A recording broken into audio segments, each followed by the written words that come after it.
So these are involuntary, repetitive, small tremor movements to be able to flex my hand.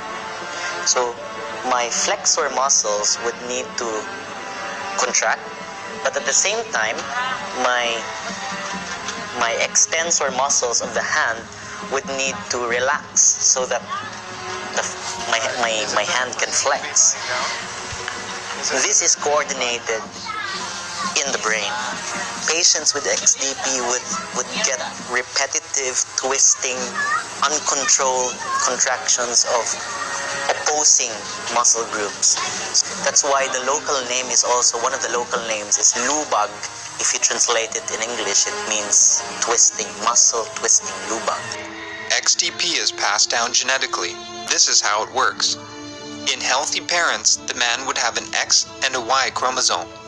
The female would have two X chromosomes. If they were to have a son, an X chromosome comes from the mother and the Y comes from the father. If they were to have a daughter, an X would come from the mother and the other from the father. If the female is a carrier of XDP, she is unaffected because the good X chromosome balances out the defect in the other. It is still possible for her to have a healthy son or daughter if the unaffected X chromosome is passed on. However, if the affected gene is passed on, their daughter would become a carrier and their son would have a physical manifestation of the disease, usually appearing sometime in his late 30s or early 40s. Because the onset of XDP comes later in life, it is common for an affected man to have a child before they've begun showing symptoms, leaving his son unaffected, but his daughter as a carrier. There are a few cases where an affected male and female had a daughter who received the defective gene from both parents and had the physical manifestation of the disease. How specific is it to Panay? I think the 500 or so reported cases worldwide, all of them, I think, can be traced to the Philippines and to Panay Island in particular. George Viterbo, I think he was one of the first to observe this dystonia among his patients here in Panay. If I could just show you some of the drawings of George Viterbo of people that seems to be in a transforming motion or mood. I started thinking that this disease occurring in this population for 50 generations, so that's what, 1,000 years, could easily have contributed to the Aswang phenomenon.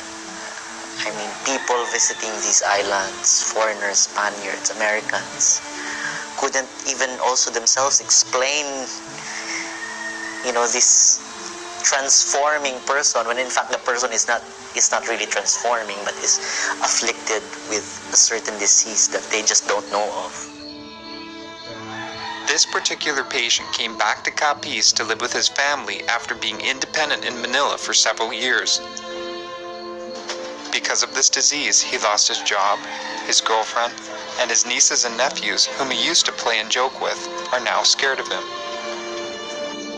Before being afflicted, he would spend much of his spare time with friends playing basketball, and now finds it frustrating that his life is confined behind closed doors.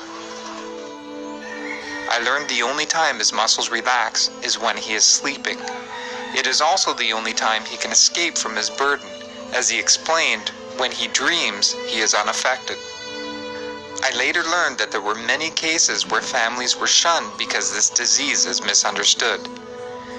Even one of my companions on the visit, a resident of Capiz, was scared while sitting near the patient. I couldn't help but be reminded of an Aswang in the stage play Luna, an Aswang romance. It is uncanny how similar the depiction is, yet it comes from someone who has never seen an XDP patient. I again saw this disturbing interpretation of the Aswang, this time from the children of Capiz, which was very different from the Aswang being imitated in Manila.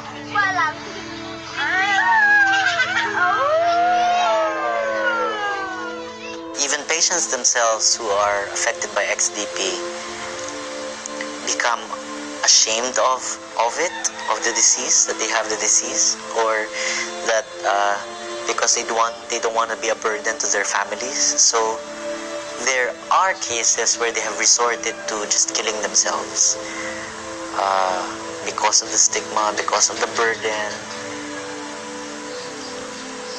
because of the lack of social support, perhaps.